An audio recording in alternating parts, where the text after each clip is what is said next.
the Football Pod on Off the Ball in partnership with AIB, proud sponsors of the Football, Hurling and Camogie All-Ireland Club Championships. Hashtag the toughest. Well, hello there. You're very welcome back to, actually you're very welcome along to Season 4 of the Football Pod. We're still going. It's 2024. Who'd have thought back in 2021 when we started this that it would still be moving along. New season, same hosts. Paddy Andrews, James O'Donoghue, you're very welcome back. Thanks, Tom. Great to be back, lads. Are you boys keeping well? Flying it. Can't wait now for a new season. Back club training next week. Football on. Attended my first game in 2024 already. McGrath Cup final in Cork. Serious commitment to the cause. I think I've been to 8 so far this year, James, so you have a bit of catching up to do. Oh, well, I never thought I'd go to a McGrath Cup game outside of Killarney. At the furthest I thought I might go to Tralee. How much you get? I went to Cork. There's no way you went for that just for the good of your health. Like, no chance. I did. Brave the storm and everything going up there. McGrath Cup influencer. You are taking this seriously, aren't you, Jimmy? Fair play to you. New look, doesn't he look great, Tommy, as well? Yeah, he does. He did one gig for RTE. Look at the haircut on him and all. You're all showbiz this year, Jimmy. I had James, to get the haircut. One question for you. It's beautiful. Are you getting the new Preds for this season? Ooh. They sent me down 7 or 8 pairs of them. Impossible as nothing. No, I'm a Nike ambassador. As you were. Unofficial. Unofficial. Unofficial. Unwanted Nike. Oh, yeah. Forgot about that. Yeah, Jimmy, this is a nice top though. He's already fucking. No, I was Paddy, a Tiempo merchant, always. Always, You yeah. were, you were, Nikes. I was Adidas for a long time and then switched over to Nike. It was a big deal, like so. You had a big boot deal in the Dubs. Yourself, Federer, Tiger Woods, Nadal. So there's 4 of us, yeah. So it was a good deal for the couple of years we was doing it. Paddy, pretty decent football on show yesterday in Croke Park. I would put it down as one of the best games of football we've seen, not just this year, but over the last year, over the last 12 months. I thought it was an exceptional game of football. There's been a lot of crap football as well, though, over the 12 months, to be fair. So the bar has been pretty low. I thought the club championship, we obviously did the 4 or 5 weeks before Christmas on the club championship. It was great value, to be fair. In diabolical conditions. I mean, you look at the Munster final, Dingle and Castlehaven, you look middle of a storm, you look yesterday, you had the Glen, Kilmacud Croke game, which really shouldn't have been played in the fog. Storm Isha, the latest storm yesterday. But to be fair, the hurling and football finals yesterday were top class. And the club season, for the 5 or 6 weeks, it was great value, I have to say. Brilliant games. I think the best team overall has won it. We did tip Glen to do it, but Jesus, Brigid Roscommon, another brilliant performance for them yesterday, and for probably 50, maybe 55 minutes, I thought they were a better team yesterday. But those power plays for Glen just before half-time, where they get 1-1, and obviously the finale, that final 5 minutes, kind of sparked by Conor Glass's goal. They just steamrolled Brigid's there. But I'll stop you. But for Brigid's, just on Brigid's, as a team, I thought they probably gave the best performance. Their Connacht final win against Corofin was a brilliant team performance. We felt they'd have too much for Castlehaven. I didn't fancy them yesterday, but like I say, for long periods, they were a better team. But they'd be disappointed. They'd be good at losing. You see the reaction, like the O'Loughlin Gales lads, the way they lost, and for Brigid's as well. Devastating defeat, but for Glen, finally got it done. It's been a long road for them, but to get over the line yesterday. Conor Glass, he's getting some praise over the last 24 hours, and it's well deserved.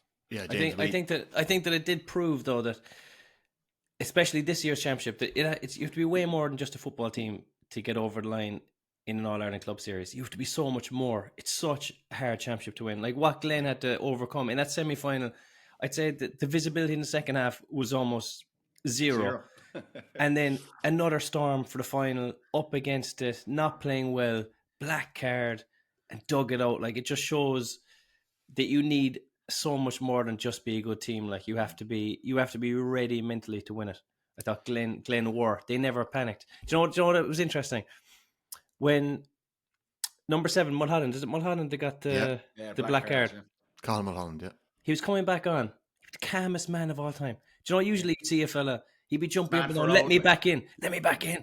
And it was like, oh no, you got another minute. He was like, okay. then comes back on completely calm, does an unbelievable block, and just inspires the team to win. It was like they didn't panic. They just were in complete control even when they were in trouble. Yeah, That was a massive block as well. It was Ben O'Carroll yesterday, lads. Talk about Savage. a guy whose stock has gone up over the last 2 months. He was exceptional again yesterday, but Brigid are struggling for a score. They need something. The momentum's starting to turn against them. Brigid's best player gets the ball, and you look like he's going to clip it over from the D, and Mulholland comes in with the block. You're right. That's small moments can make such a difference. And that was Glen had a couple of them yesterday, particularly down at the final stretch, which has got them over the line. But would you have given him a black card, Mulholland? Would you have given the black card? Yeah, I would have. Yeah. He knows what he's at. He's frustrated. Like it was frustration rather than it didn't affect the play. It's a collision, but he's pulled him to the ground. It's the end of it. He's pissed off. Like. They had kicked 12 wides at that stage in the second half. They had missed. I think they'd taken 11 shots and missed 12 shots and missed 11. And yeah, I think that was a great spot by the referee. Justin O'Carroll. I was sitting beside Mossy Quinn yesterday covering the game. Yeah, he's got the pace. He's got the aggression. He's got the step. He's got the athleticism. He's also he's as strong as a horse, like. But he's also a couple of brilliant wins yesterday. Where it's like, how's he going to get this? He's a ball winner. He's a brilliant target man. We said he's that a ball year winner. For such a it looks like a slight guy, but he's a brilliant player. When we talk about him later on a bit, but particularly if you're looking at the context now of the inter-county season starting this weekend for the Rossies, he's a brilliant guy to have in a forward line. That he's not selfish. He's a brilliant target man, and he would complement. You're thinking of, I know Kieran Murtagh has gone from the Rossies, but if Dermot Murtagh there, Enda Smith. If you have a forward like that who complements the rest of the forward unit, and he for me, I think he's probably the best in the game at it now. Wow. What a in that particular role. Like if you give me a choice, you can have him or Shane McGuigan or David Clifford. Like the other guys are different. They're killers. They're scorers, out and out scorers. Where Ben O'Carroll is critical to the cohesion of a forward line, which is so important. And I thought all through the club championship he was outstanding, and yesterday again. I had a feeling Mossy Quinn, a kind of very cerebral player himself, would be a big fan of his. He's like I say, his stock has just gone up week on week. Every week he played with St. Bridget's, I thought he was outstanding. Do you know what's a good sign of a player is when he makes everyone else better. Yeah. Like he shows hard, which makes the fella kicking in the ball look good because he's putting in a lovely ball. Yeah. Then he's beating his man and dishing it for someone to clip it over, or he's creating a goal. He makes everyone else around him just seem a bit better, which is always like an unbelievable sign of a forward, I think. But even for the goal, you see that he does the backdoor cut and a brilliant hand pass across for the goal at the start of the second half as well. He's, who we would like him to remember, like Dermot Marsden with Armagh, and he was like the foil, a really smart player for Stephen McDonald and Ronan Clark. That type of player, like Gooch when he went out to 11. I agree with Jimmy that. If you're a forward in that team, you would love playing with him because he's the first guy to receive it. It allows you to kind of, I'm going to hang on, might play a bit deeper, I'll get on the end of it because he's going to make so many runs and win the ball from him. So I thought it really stood out for Brigid's, but I think he's a massive tool for Roscommon this season as well. Yeah. And particularly for the Rossies, if they want to play, they're probably a little bit weaker at the back. Having someone like him allows them to bring probably a couple more bodies back, kind of block up that defence and still for a quick transition for a kick pass because he's going to be on. He's going to be on all the time. He's so good at that movement. And, he had a brilliant display, very similar in Croke Park last year against Dublin. Remember the game? Rossies probably should have beaten Dublin, but he must have got about 20 possessions that first half. Dublin just couldn't deal with it, and all kick passes. Yeah, all quick transitions. He allows you to do that. He scored 735 across the entire club championship, top scorer in the country at senior level this year, across Roscommon, Connacht and the All-Ireland, but he created so much more too. You would have put your house on him burying that goal when Rory Fallon intercepted that pass, broke up the field. It was like just the perfect counter-attacking attack. It was like Rooney and Ronaldo in their peak against Bolton Wanderers. Arsenal, or something. Yeah, exactly. Well. Arsenal Champions League. But you think he was gonna? He either needed to put his laces through it as hard as he can, or else he needed to go near post with the side foot. Yeah. He kind of just went side foot. I think he would try to go across the keeper, and he just put it too central. But I think he just snatched it a little bit. we might have time to come back to Brigid, right? Because there's a young generation there that have been cooking for quite a while. A couple of minors that came through together. O'Carroll, Rory Fallon, who we might talk about again. Connor Hand, Pierce Frost could have been on that team as well, and young Nugent too. So, Brigid's have the stock, they have the calibre they've been building. But just on Glen, like before 2021, Glen had never won a Derry Senior Football Championship. They've now won 2 Ulsters. They lost the All-Ireland semi-final to Kilcoo. They lost the final to Kilmacud Crokes. They finally got over the line. And Mary Kay Burke, a photographer up in Derry, had a fantastic photo that she put up this week. And it's of Conor Carville, the captain, Ryan Dugan, the full-back, Michael Warnock, the cornerback, who had a tough day on O'Carroll, but kicked that point just before the glass goal. Score, yeah. And Emmett Bradley, captain in Glen, to their first minor championship trophy 12 years ago, and now they've finally got there. But like sometimes, James, you can get a group together and they can have all the success and all that stock, but if that slipped away from them yesterday, that can be your chance. Probably the end of them, yeah. Like you don't get many chances. But I think that with the All Ireland series in the club, I think there is a case of you nearly have to lose one to know how much you want to die for it the following year. Do you think, Jimmy? If you look at the teams who've come through, Kilmacud did it. But Kilmacud did it, they lost it and came back. Well. Glen have lost it. Kilcoo lost one. The last couple of teams have all lost one. I think you realise, oh my God, that was a chance of a lifetime. And Glen kept and if you lose together twice, God help you, I don't think you're sleeping again. Never play football again. Never mind. do you know what? There is a clatter of teams that have lost twice. Castlebar lost 2 finals. I think there's maybe 4 teams. Could be Walterstown and Meath. Clonagale and Roscommon famously lost a couple of finals as well. Castlebar was the one though. Was it who got the black Feeney card? Sent off early. Yeah, the first black card ever. Ever. Oh, yeah. that was a sick. But you know who was? Do you know who in the final on Sunday was? He also had a tough day, but he still drove Mama's McFall because he inched them forward every attack, and he was at the end of a lot of scores, but his shooting boots were off, and he could have easily gone very quiet, but he stuck in there. He didn't mind. Look, I've missed a few, but I'm going to stick at it, and he just had that calmness. That was nearly across the whole Glen team.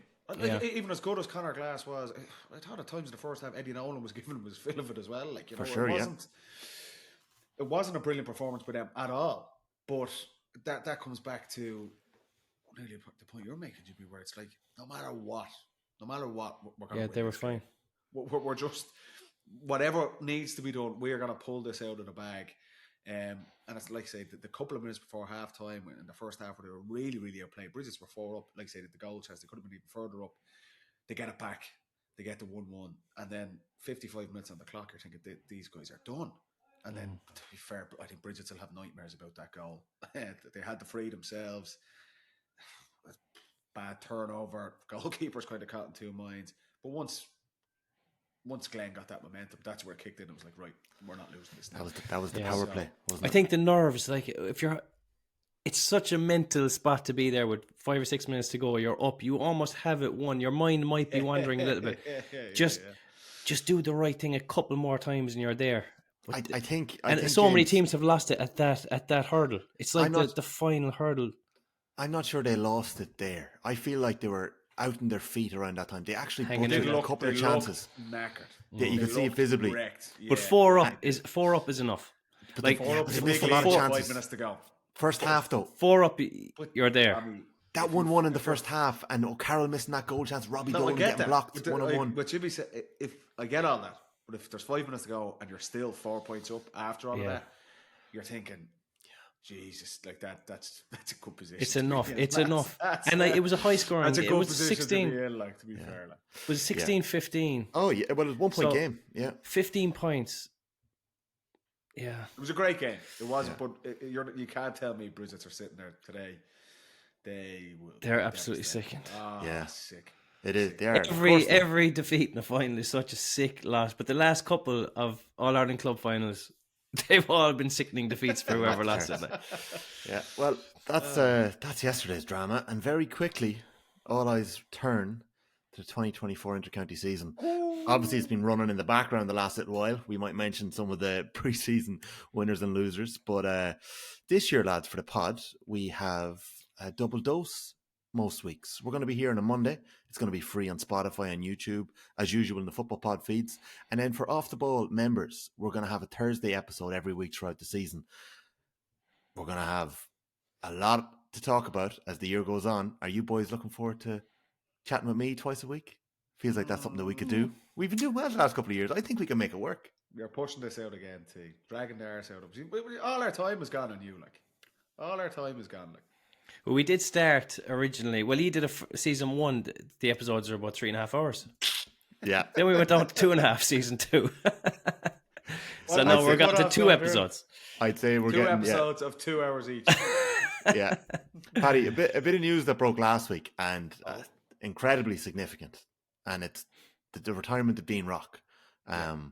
Like, I went through his career in depth during the week, and just some of the highlights for me were the fact that he was on the bench in 2009 for the start of Leeward's defeat to Kerry. It's the fact was that, it? it's the fact that he plays Railway Cup for Leinster before he actually plays for the Dubs. 2015, so 2009 he's on that Dublin panel. 2015 is the first time he starts a game for the Dubs in the league, and he plays the next 63 league and championship games consecutively. He ends his career as the top scorer for the Dubs in history. Like, it's remarkable how he didn't start a game until 2015. No. He got dropped twice from Pat Gilroy. Paddy, you know about that yourself. Yeah. You were one of those lads that all the best suffered players that. get dropped by Pat. Like, you know, that to everyone. I do think though. I do think building. there was. I have seen somewhere that Pat Gilroy admitted in a pub once that he regretted, or he possibly made a mistake dropping Dean Rock. Not me though. I don't know about that. We'll have to ask I him heard that somewhere. But talk to us a bit about what Rock brought and what the Dubs are losing even here before now. 15, he was incredible in 13 coming off the bench. Yeah. I think he came on in nearly every game and scored 2 points from play. League final against Tyrone that year. Yeah. And that was a big thing. You're a point down, Rock comes off the bench. That was our first league play. win. Yeah. And that was a good Tyrone team. Yeah, that was a good Tyrone team with Mickey Hart. No, it is incredible. You look back, and it's the same thing. Look, when players kind of step away, you actually take a step back and look through like the list of honours, the 8 All-Irelands, 3 All-Stars. The top scorer for the Dubs ever is a big thing. Like, that is, and it's very difficult for someone. I suppose when records happen, they always look like they're unattainable, but that in particular looks like if some player in Dublin in the next 20, 30, 40 years can get to that level, that's incredible. So the kind of plaudits he's gotten over the last week or so, you do kind of take stock with him. And the biggest thing, and I kind of said this to him, normally, and Jimmy, you've played, and tell me, anyone who's played GAA, top scorers for teams and free takers, and you need all the great teams have someone like that who's an out and out killer. But usually those lads have their moments where they're maybe a bit selfish or they might take the wrong option or force things themselves. But for Dino, I played inside with him for 10 years, played underage with him. To rack up the scores he's got and the level he got to and how clinical he was, I'm racking my brain. I don't think there's ever a time in a decade playing with him where I looked across and I was like, we're all white. Why did you take that shot? We're all on, or that's a selfish option, or there's better players at better positions. It's just an incredible thing to be able to get the scores he's gotten, but be such a team player. Like it's a testament to him. You see the kind of quotes from his current teammates, from Desi, from other players who've played with him. He's been critical. He's one of the absolute essential players. I mean, you look through Cluxton and McCarthy are always kind of really held up within Dublin as the main two. And look, that's rightly so. They're outstanding. But Dino was right in there over the last decade. His scores he's got in All-Ireland finals, obviously the famous moments, like you say, the league final in 13, Mayo against 17 is obviously a big one. That 2019 final, Jimmy, he gets that score. He scores 10 points that first day. His 10th was the equaliser, wasn't it? Yeah. 74th minute. They're thinking, how can he be under the radar and he scored 10 points in an All-Ireland final? But that's just, he was so unassuming, unbelievably smart as a player. Like, you look at, we used to laugh about like Bernard Brogan at the back post getting these tap-ins. Dino, so smart in his movement, so economical, so clinical in how he went about things, but never selfish. I just think that's such a testament to him. Yeah. That everyone who's played inside him, like Jimmy, there's times I've seen you getting balled out of it, taking the wrong option. I would have had it once or twice. But Dino, honestly, never. And the best thing for a player looking back, and I always feel like this is a key thing if you're looking back. Do you have regrets or anything like that? How could you have regrets? I don't think he can. He got the absolute maximum out of himself. I would have played with him since we were kids, obviously through DCU and Dublin underage. He got the absolute. He was relentless about getting better. He was obsessed with getting better. Can I ask you about that? Yeah. Did you notice him go from, you know, because he comes in and he's got the pedigree. He's Barney's son, right? Yeah, He's got the talent. You know, he's got the potential, you right? But ask me, did Tommy, you see him when he go from started out, 80, 85, 90, 95? Could you But that's see the thing that again. progression? It wasn't like one moment to just go bang. Oh my God, he's a different player. If you'd have said to me when we like under 21 playing 2009, 2010, would he go on and do what he did? I wouldn't have thought to that level. He is one of Dublin's greatest ever players now. And the proof is in the pudding. I wouldn't have thought he got to that, but it was incremental gains year on year on year. And I think that's the key thing for any player at any level. You're talking about getting better, and you know how hungry you are, what price are you willing to pay to be successful. He was relentless every single season.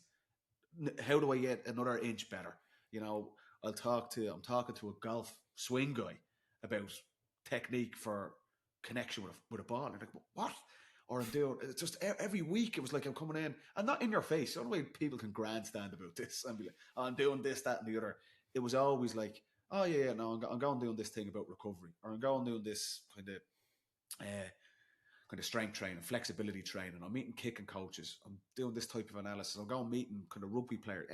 Everything. He was just so curious. And this is even as he's won 4, 5, 6 All Irelands, 2, 3 All Stars, top scorer in championships, all this stuff. It was, forget about that. Next, I need to get better again. And he had that appetite till the very end, winning an 8 All Ireland title. And that's what I mean. When you hang up your boots, you can look back and go, did I get the most out of my career? And he can look back with complete and utter satisfaction. He was paid the price for over a decade, longer, to be. He was obsessed with being a brilliant player, and he worked his way to become that. And his record speaks for itself for Dublin supporters, for Dublin teammates.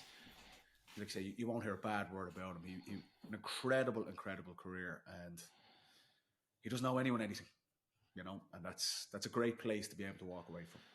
Yeah, well, I think when you look at the inches and how tight some of the finals were and some of the games were in the run, especially down the stretch in the 6 in a row, even like Rock starts the very, very, very first game in 2015 in the O'Byrne Cup. He's the free taker from then on. James, when you have Flynn and Connolly and Andrews and Brogan and the other Brogan and maybe Conor Mannion to worry about, like, were you as aware of what Dean Rock was bringing to the table? Oh yeah, 100%. But the thing with Rock was, and this is, it's such a lesson for every forward. He had his X factor. He had his niche. He was a kicker, and he did not miss. Like you can be caught up with fitness and strength and running and all the other stuff. When the ball landed in his hand, it went over the black spot. And like that's what makes Invaluable. a great player. Like there's no point in being brilliant at everything else or the best athlete. The next thing he gets the ball in his hand and it hits the post and it's gone wide. He's hitting it over the black spot every single time. And actually it was actually only a video I saw of the 2019 final. That point he kicked at the end, like 73rd minute. It's a nervy time. They're down to 14 men against Kerry, and he just comes wide, gets it, doesn't even think twice because he's done it a million times, and just throws it over straight over the black spot. But for anyone else, that was a tough kick under circumstances, and for him, it's a gimme because he was a 10 out of 10 kicker, and like invaluable to a team, as you say. Isn't that Jimmy? I remember it was on the bench at that time, and for his famous kick, the free against Mayo in 2017, we were sitting on the bench at the time, and obviously that was another kick. That was to win the game, and we were absolutely nailed on. He's kicking that. Yeah. Total. And what to have that faith as well? It was a slam dunk. It was like, this is going on. I know Lee Keegan was doing his best to put, but we, as teammates, I know you can get caught up with it, but it was genuinely. I remember at the time, we spoke about it since. That was like whatever. It was 35 yards out to the left hand side. It was like, this is chalk this up. That's over. It was just inconceivable that he'd miss. Yeah, he was never going to miss. Like, and having those free takers, we see it with Shawnee Shea, Brian Sheehan, Cluxton at times, like having those fellas who are not going to miss the big ones, it just trumps everything else. But in a way, Jimmy, isn't that that nearly takes away from that player that maybe they're not as appreciated because it's such a given. Yeah. To get to it's like, oh, Dino's going to kick that, as if it's like run of the mill, but it's not. You've seen how difficult it is. We played that at that level. It's fucking hard, but it was like he was so consistent at it. I mean, you look at that great Mayo team with our rivalry. That was always, you felt they didn't have that nailed on, and that could have cost them 2 or 3 All-Irelands. Whereas with us, and you're right, Tommy, there's other players in this era of Dublin that get more credit, more profile, and things like that. But for anyone, Dublin supporters now are kind of looking back, and for guys who were fortunate to play with him, we never took him for granted because we seen what he put into his game for years and years and years, and it paid off for him. It paid off for him, and we were blessed to have him. We were absolutely blessed to have him. Oh yeah, I don't think it happens. I know everyone individually would have brought what they did to the table, but Dean Rock's contribution, like top scorer across the All-Ireland finals for the Dubs, 147. Only Mikey Sheehy has scored more in All-Ireland finals. Paddy, do you know what I found was an interesting stat? I've kind of crunched the numbers between, I suppose, the 5 in a row. Dublin's 4th top scorer in finals in the 5 in a row. So 2015 to 2019, there's 7 finals. Their 4th top scorer was a little-known fella named Owen Golds. Oh, yeah. He had such a consistent spread. He had 6 points, so that was the 4th. Yeah, it was the Mayo. The joint 4th top scorer. Like, he had such a consistent spread across. Were they both the same game? Yeah, the 2 own goals in the same game. Same half in the same half. Yeah, in the same goal, and then you win the penalty the following week at the same goal, don't you? I do. That lovely little butterfly dive. It was a bad foul. Should have been a black card as well. It was a black card. Yeah. So just some of the other high-profile retirements. We spoke about a few before Christmas, so we know Jack Barry stepped away, and Mayo, Brendan Harrison, Kevin McLaughlin, Jason Doherty have all called it a day after giving so much to the cause in Mayo. In Tyrone, Ronan McNamee called it a day a little earlier in the year, late last year, and Niall Sludden has stepped away too. 2 good players, very two good players. Are we anticipating any more news coming out of Dublin? Are you going to break anything for us here? I am definitely the last to know with this type of stuff. No, McCarthy's on. He's staying on. We know that. Yeah. We're probably not going to know about Stephen Cluxton until championship. No. I think they'll be staying in. Yeah, okay. I think Desi said it after the weekend, after the Dubs were beaten obviously by Longford in the Byrne Cup final, that they kind of expect. Like, you're not going to see all the frontliners in the National League. That's what I think Dublin are going to have I think Dublin will have a similar league to what Kerry had last year. That you obviously want to stay in Division 1, but I don't think they're going to be in the mix to win the league. You're going to see a lot of their frontliners probably not back towards the end, the last kind of 2 or 3 games. But the initial thing, we were sitting obviously last July when Dublin won that. There was kind of an anticipation there was going to be a mass exodus. Really, that Desi, the management team, was going to go. James, Fitzy, Dean. Even some of the boys in and around their early 30s, there was a kind of a vibe or a feeling that, okay, we've done it, this could be it. And that was kind of the worry from Dublin's perspective. That hasn't been the case. I think Desi was pretty quick out of the block, said he's going to stay on. So it looks like, as of now, that maybe Dean is probably the only guy that's going along. So that kind of says, I think Desi staying was a good thing, definitely for that continuity, and there's a massive connection within that group as well. So that the guys obviously are looking around and going, well, we can possibly defend this title again. And I think Dublin, without that turnover in squad, it does put them in a really strong position. If they lost 5 or 6 of those guys, I think they'd be under serious pressure to try and get back to winning All-Ireland this year. But I think with what they've got, I think they're going to be right there again this season. But it looks like that it confirmed that mass exit is definitely not happening. So that's a good thing for Dublin's respect. All right. So what we're going to do now is, this has been a slot that's gone down in infamy over the last couple of years. Our players to watch and our teams to watch have had a fairly decent strike rate. We won't mention the bad ones. There's been 1 or 2 bad ones, but there's been some good ones as well. Give us last year's for a reference there. We know Jimmy back Cork. James Jimmy back Cork. Paddy, Cork did all right in the end. Though what it did, that turned out okay in the end. Cork had a phenomenal year. Last 8. Yeah. Paddy, you put me on the spot here, but I know you did your homework last year, so I'm pretty sure when I asked you for your players to watch, you picked out 2 bolters, Darragh Canavan and Jack McCaffrey. Yes. Jack had a great year. Derek Hannon. 3-time player of the year, and I'm backing Fento as my player to watch. oh no, I think I had Derek Hanovan last year. You could have had Derek Hannon. I had Derek Hanovan. We're hoping. I'm was hoping. as bad as Jack McCaffrey. I've Derek given you good- Hanovan was nothing at the start of the year last year. Nah, come on. He barely played.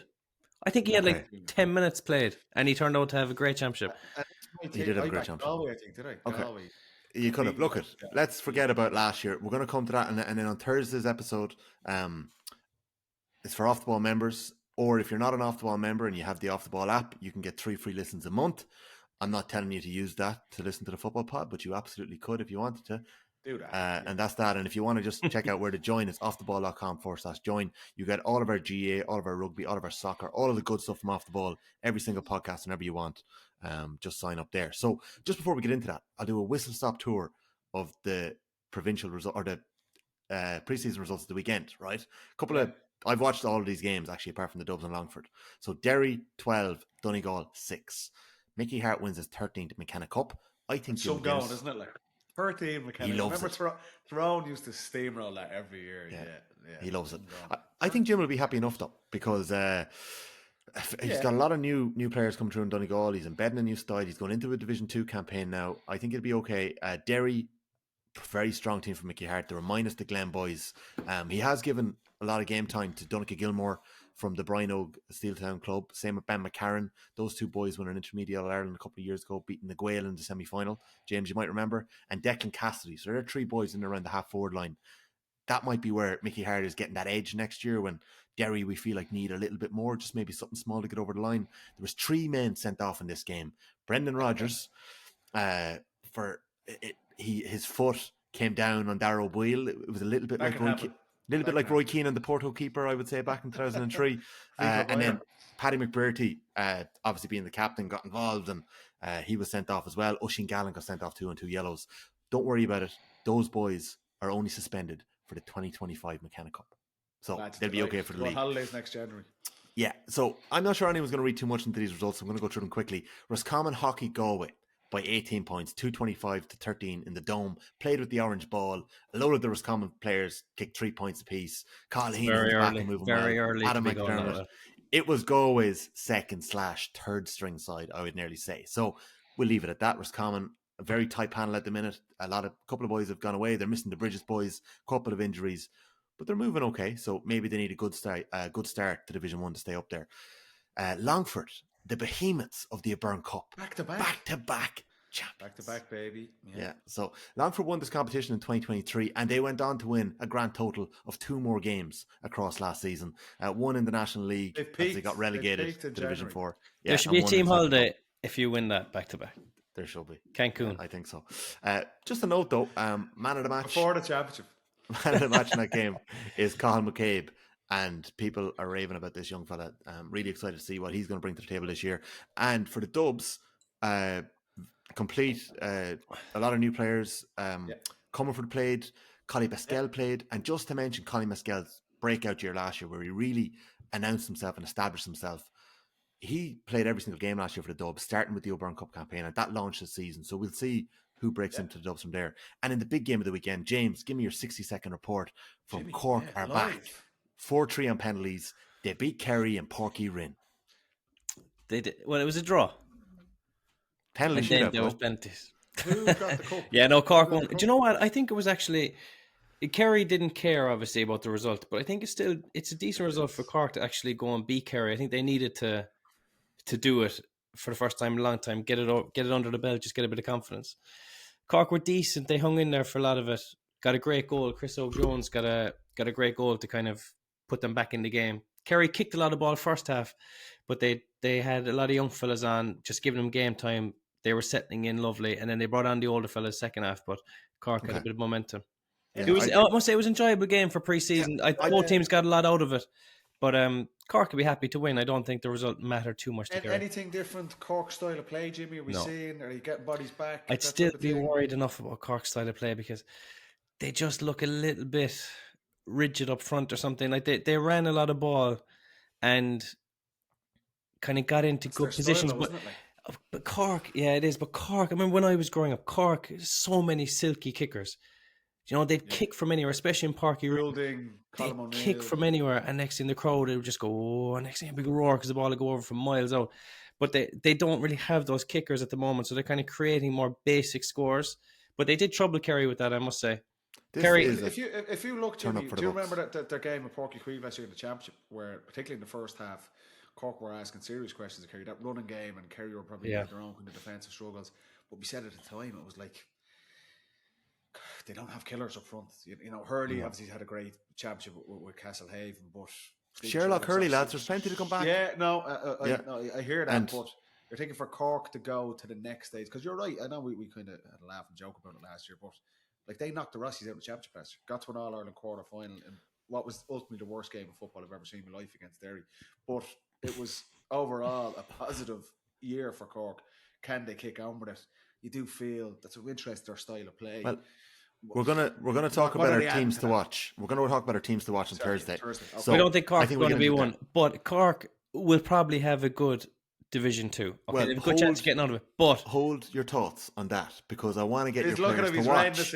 Okay, but last thing I say, they're not going to beat their performance from last year anyway. So they've reached the ceiling of last 8 until this is a turn up for the books. Until Kerry man playing down Cork. Until they what? Bring in five class forwards. Like. Until they be a bit more creative up front. I'd just be worried against the top teams. All right, you are listening to the first episode of Season 4 of Football Pod with Paddy Andrews and James O'Donoghue. I want to know, James, who... Actually, am I going to start with you? No, I'm going to start with Jimmy. Go on. Okay, I'll start with James. Who is the player that you're excited to watch in 2024? Okay, there's numerous options, right? Well, give me one. I'm going for the non-obvious options, because Paddy went for Jack McCaffrey and you went for Conor O'Callaghan last year. I said, Tommy, did you? David Clifford. Go on, anyways. Go on. So I'm going down the ages as well. Don't forget, I'm the king of predictions on this pod. Don't forget that. Who tipped Glen for the All-Ireland? Tommy, we all did. Come on. You were still giving out the fucking Cratlow were beaten. And after mentioning Cork, right, I think the Cork are struggling up front. Okay, so they need people to come out of the woodwork and grow into that role for them, right? They have Hurley, they have Sherlock. I think the man that could make a big difference to them, if Cork play to his strengths and give him the ball enough, he's very creative, has an eye for goal, is Chris Oak-Jones. I think that he could have a good year for Cork. And if he does, he can take him to the next level. I think he can be... I think he's going to be third choice forward realistically with Hurley and Sherlock, okay, if they play Sherlock. Inside, 15. Okay. Nail down that 15 jersey. He's a goal threat. I was at the game the last day. I was actually on the 14-yard line. So I could see him in the second half, all his runs. He's exceptional movement, but different. Not going for the obvious pass, not going for loops, doesn't want to kick Cork-style points. He wants to get in backdoor cuts. He wants to get the ball around the sides. He's making all these different runs. I think if Cork actually played to his strengths, he can be a big player for them. And they need it, because at the moment, they don't have enough invention up front. But he's someone who has potential to unlock defences. Like, what are we looking for with this team? Like, with these picks, are these players who are going to be in the mix for like top scorers? What I'm looking for, Paddy, is something a little different that you're excited for this year. Somebody who might, as James said, add a little bit of something to a team that needs it and might have an impact. We're looking for a bit of an impact, and I want you to put your neck on the line and tell me who's your player a bit left to watch. Field. I can't pick Cliff. And Chris Oak-Jones, my pick, Paddy, is only on the Cork panel 12 months. Okay. So I think that's why I picked him. Okay, James. Fair pick. Paddy. Okay, well, we're going to watch him at the weekend for Cork. I've won. Right. And he's been around before, but you can't give out to me for this one, Jimmy. He's been bad injuries for the last couple of years, but he had decent McKenna Cup there again. Oisin O'Neill, Reen's brother. Okay. What about, is that left field enough, Jimmy? Yeah. Did you know Reen O'Neill had a brother? Did you not even know that? So left field. There you go. Well, Paddy, I think that's a fair pick. It wasn't even on the panel last year. with injury. No, but he's had diabolic. He's Achilles, quads, bad injuries. He was around on the panel a couple of years ago. It's. I think he's a very good player. I think it's something Armagh need. I think Armagh as a team, I know we're going to get the teams to watch on Thursday's episode, but if you remember, we were sitting here maybe 3 years ago, and we're thinking about Armagh got promoted to Division 1, and they were playing this incredible attacking style of play. Kick pass, so direct, fast transitions. Obviously, Rian O'Neill was exceptional at that. But they've kind of gone, they have gone away from that style of play. And Rian O'Neill is still obviously potential to be one of the top forwards in the game. We've got young Keane McConville who can kick scores. They'd Mernon and Turbot last year at different stages were in and out of the team. And now you've got Oisin O'Neill back, hopefully, fingers crossed, from injury, and he gets a clear run at the season ahead. He's another really good, athletic, strong, clinical forward who can complement that forward line as well. Like the big challenge from Armagh is one, they're nearly possibly overly reliant on Rian O'Neill, but also are they playing to their forward strengths? And that's the big criticism. You think last year, particularly the Monaghan, the quarter final. I know they lost in penalties, but their style of play, you felt if they went for that game, played to those forward strengths, being a little bit more expansive, as Jimmy's saying, expansive, creative up front. I think Oisin O'Neill gives them more license to do that. That if you, and this is kind of contingent on, and lots of teams are in this situation, we need to have injuries cleared up. We need to have our best players available and on the pitch. I think if Armagh have that, they're still in Division 1. He's nearly like a new player for them after being out so long. And can he complement? And can Armagh get 3 or 4 of those forwards playing together, playing a style that gets the ball to them enough? Because then they could be a serious team. You know, we were probably harsh on Armagh. I thought we were rightly harsh on their performances last year. But if you look, they've lost 3 penalty shootouts. You know, they lose a quarter final to Galway on penalties in 2023. Can Oisin take penalties? How's he at the spot? I hope they don't bloody need to take penalties. That's what I'm saying. If they played on the front foot a bit more, they could have won those games in normal time. They also lost 4 Division 1 games by a point as they got relegated. But you can look at it and say they could be Ulster champions and back-to-back All-Ireland semi-finalists. I know. Derry fans are listening in here now saying, I know, but I'm saying that's how close. Well, look, I'm not going to fucking pick Shea McGuigan, am I? He is one of the best players in the game. Your ass could be. I think Oisin O'Neill could have a big impact himself because he's got the talent to do that if he stays injury-free. But also, I think he'd have a massive impact on that team. I'm intrigued to see them in Division 2. I know we'll get to the teams on Thursday. I think Division 2 is stacked. So interesting. This last year was a bit of a dead duck. We knew Dublin and Derry were going to come out. But there you go. Oisin O'Neill is my guy to watch. Love that. And I think that's a great sign for 2024 that you've clearly done a bit of homework and a bit of research. Yeah. Not to say that like you don't always, but it's a bit of hidden messages. My weekends are just sitting with the little fella now, too. I've no crack anymore in my life. I can't get a pint anywhere. Like. James, you missed Hugo. He made a little appearance off air while you were getting did he? Peter. Yeah, asking for you. Yeah, he was asking for you. Big Gosson, Paddy. This fella's going to be a big minor. He's got 4 chins already. She's feeding him too much. He's a fucker. Like. That's good. He needs. He's a great bit of stuff though. He'll have his little Dublin kid on now on Saturday night for the Monaghan game. Absolutely. Okay. Are you interested in hearing my player to watch? No. But go on. Okay. We can edit this out after.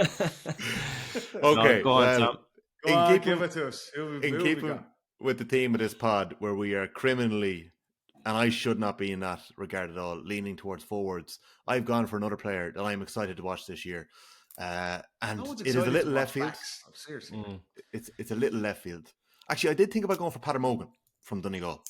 He's back this year. McGuinness has him back. I think he's going to be incredibly influential. He's got Ryan McHugh and Paddy Mogan back. We'll come back to that on Thursday night. I have gone for another Donegal player. I think for Jim McGuinness to make anything of his return, he's going to need this fella to, I'm not saying represent what Michael Murphy or Colin McFadden brought, but he's going to be the focal point of the attack, something for Paddy McBurty to play off. I'm going for the injury-plagued but prodigiously talented Oisin Gallen to finally deliver on all the promise that we've seen at times and in spells and in games and in moments. And I think this year, if he can stay fit, could be his year. And for Donegal to come through Division 2, for Donegal to have an impact in Ulster and possibly the All-Ireland Round Robin Series, they're going to need Oisin Gallen to be flying. He's a big role, doesn't he? Absolutely. And like I've seen this guy, I've watched this guy up close quite a bit. I've seen him at colleges. I've seen him come back from injury and show us a bit here and there and then get a kind of breakdown again. He's put on a bit of size over the last couple of years. He would have been quite light when he was younger, and it suits him, and he's carrying it really well. At the end of October, he was voted as Donegal's Club Player of the Championship by a collection of journalists up there in the Michael Murphy Donegal Championships, and he's been shooting the lights out. Michael Murphy Donegal Championship. It is. He sponsors it. He wins it. What a man. GA go sponsor that. So he's also been shooting the lights out throughout January. Not that we're reading that much into it. He hit 2-4 in one game, 4 points in another, 1-4 in man of the match in another game, and in the final he didn't score. He got a red card, but we'll forget about that. Talent, so there you go. But is it the thing? And I like that. I do like that. Isn't that like McGuinness' second coming? He comes in the first time and he's got obviously Michael Murphy, Colin McFadden. He puts a lot of time into McBride, who's very young at the time, and molds him into being that kind of a key forward for Donegal, obviously to win the All-Ireland and have that success. I don't think he's got the raw materials to have that level of success in terms of winning All-Ireland, that they're not at that level yet. But I agree, if he's got to do anything, is Oisin Gallen his new nearly McBrearty, that I'm going to put a lot of time into you. He needs someone to supplement Patrick McBrearty. And for sure. The same thing, and like we said this with all teams, particularly with Donegal, I don't think that depth is there. They need McBrearty injury-free. They need Ryan McHugh injury-free. And they need Oisin Gallen, like I said, a checker pass with injuries, but he has the talent. They can't afford not to have these guys on the pitch. I think Jim McGuinness is going to get a lot of bounce, obviously. It's been a good January for them. McKenna Cup obviously get to the final. But I agree, he's going to have to hang his hat on Gallen. And Gallen himself, he's going to get the opportunities. Just can his body hold up? Because I agree. I think he's got the talent. Okay. Well, I just want to give. Are you hanging up? I think I'm going to. I was going to say that because I went kind of with an up and coming 1 year. Okay, you better be quick now, James. Okay, I would like to give. Let him talk, Tommy. Jesus Christ. There are going to be other players to watch. Maybe a little more. I hope so. Go on, give us one, Jimmy. Go on, give us a more established one then. A more established someone one. there. You have someone on the tip of your tongue. Come on, give us. I do it because I want to. Kerry have a couple of positions up for grabs, right? Shawnee Shea. Do you watch football outside of Kerry? No. It's not real football out of Kerry, is it? Kerry is football. I told you about this last year. We need to move you beyond Kerry. You can't move. Broaden your horizons, Jimmy. Broaden your horizons. That's like saying... You should do a week up in Dublin. You come up and live with me and Hugo for a week. Why would you leave Paradise? Okay. No, I'll tell you what. We'll keep in the locker so for the teams to watch. No. Give it to us now. No, you've missed the chance for an absolute nugget of golden We'll start that right. We'll start Thursday's pod with it. Unless you want to give it now. No. Give it now, Jimmy. I'll hold it. Jeez, you're not much of a pundit now if you want to do your thoughts. Like. No, I think we'll get in trouble if you hold it. Go on, give us it to us. No, you won't get in trouble. I can't say it now. All right. Well, that's quite an unsatisfactory end to episode 1 of season 4. James, I feel like I've upset you there, so I hope this isn't. No, because I don't want to put any pressure on any Kerry player, because last year I did say the Kerry would win it, and I put the hoodoo on him. So I'm going to go completely anti-Kerry this year. So it took you, and that came back to bite you. Like. Oh God, you were a breath of fresh air from the rest of the Kerry media last year. No Yerras, you were up front. Hang on, and I was just going to be there again, and then you just shot me down. You see, this new job, Paddy, this new job has gotten into Tommy's head. I know, I do. I have noticed that yet. He's different. Ego is the enemy. GA correspondent. Head GA correspondent. Yeah, but you know it. Yeah. You got new business cards. He gave me a business card the other night. I was like, what the fuck is this thing? Do you have a business card? Tommy gave me business. Paddy has a business card. He was flicking them out all over Limerick there on Saturday night. Paddy popped into the Cratlow dinner dance on Saturday night, and he left very quickly. Wasn't my scene. Yeah, so it was nice. It was a nice little appearance. James, okay, I feel bad now that I stopped you in your tracks. I'm happy. That is a bad presenter, and I don't think our listeners will be very happy with me either. But it's great to be back, boys. It's great to be back with the Football Pod. We're going to be with you every Monday. You can get us free straight after the matches on a Monday throughout the season. Whenever there's games on, we'll be out on a Monday. And on a Thursday, we're going to be with you every single week this year. So hopefully we'll be chatting to you on Thursday. and you'll tune in. So, James O'Donoghue, Paddy Andrews, good to be back. Cheers, Tom. Good to be Talk back. to you soon. See you, boys. Good night.